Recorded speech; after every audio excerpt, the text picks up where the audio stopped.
It's about that time to service my water heater, so I decided to make a video to show you how it's done. I like to do it every year or so. Sometimes my water heater tells me that it needs to be serviced before I'm ready though. And one of the easiest ways to determine this is if the water starts smelling a little bit like rotten eggs or sulfur.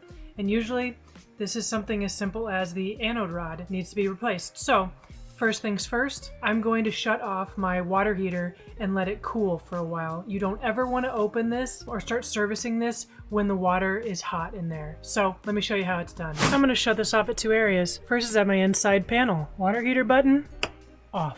Next is going to be at the water heater itself, off. This is my water heater, and this is that rod I'm going to take out. So I'm going to wait until this cools off, probably about 20 or so minutes. All right, so here are some of the tools we're going to need. Got some Teflon tape, got a replacement anode rod, and we got this wand.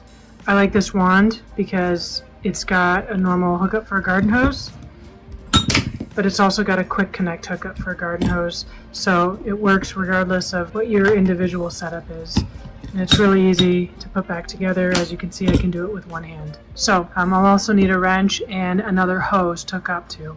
So I'm going to go out, and now that my water heater is cool, I'm going to shut off the water supply to the RV. All right, so I'm at my water supply. This is my water main shut off, but I'm still going to use this hose. So what I'm going to do is I'm just going to shut off that goes directly into the RV, so I can still use this to hook up the hose. Now I'm going to hook up the hose.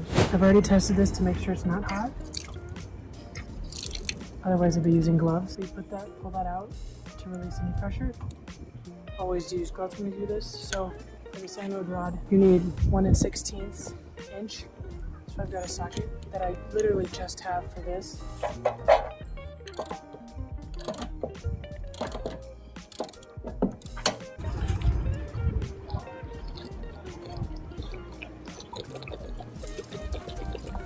So usually they say about 75% of this needs to be gone in order to replace this. I'm replacing this. Let this all drain out. All right, once that is nice and drained, I'm going to take the wand. I'm going to go inside here.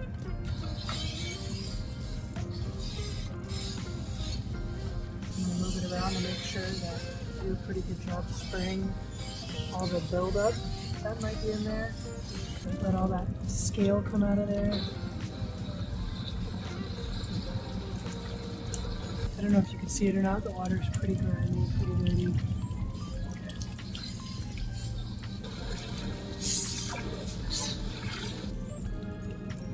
Okay, the water's pretty much clean. It's pretty dirty, so a couple things you can do. You can either plug that, fill it back up, drain it out again, but I'm pretty comfortable that this is pretty clean. There's ways also to clean it with vinegar. I'm not gonna do that today, I'm just gonna do a quick flush and then replace the anode rod. So I'm gonna blow this off, make sure all this gunk and junk is off of this so it's cleaner.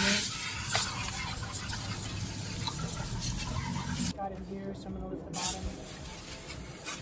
So it has somewhere to drain out.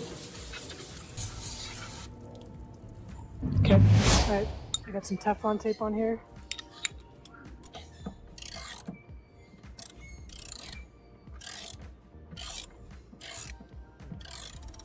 So that's on and tight. Now I'm going to turn the water back on. So you never want to turn this back on until this is full of water. It can damage the heating element. So what I like to do is why this is filling back up. I like to do that pressure release so I can tell when it's full.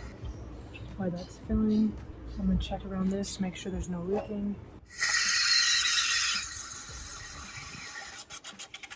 And that's full. So water's back on, this is in, the anode rod is replaced. So now what I'm going to do is I'm going to turn both the switches on, get this going again, and it's good to go. I'm turning the inside back on.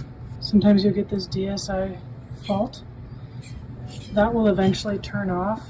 That's just saying your propane's basically not on yet. It takes a little bit to kick on. If this doesn't kick back on, what I would do, see there it just went. What I would do is turn both switches back off and try them again and make sure you have enough propane. All right, now you know how to replace your anode rod and flush out your tank. Pretty straightforward and it's super easy and you can do it yourself. I am adding links into the video description for the wand, the anode rod that I use, and also if you're doing this yourself, it's really good to have an 1 16" socket and breaker bar on there. So I will make sure you have access to those, and make sure to check out my other videos that cover how to do routine RV maintenance. Hope you have a wonderful day. Don't forget to subscribe.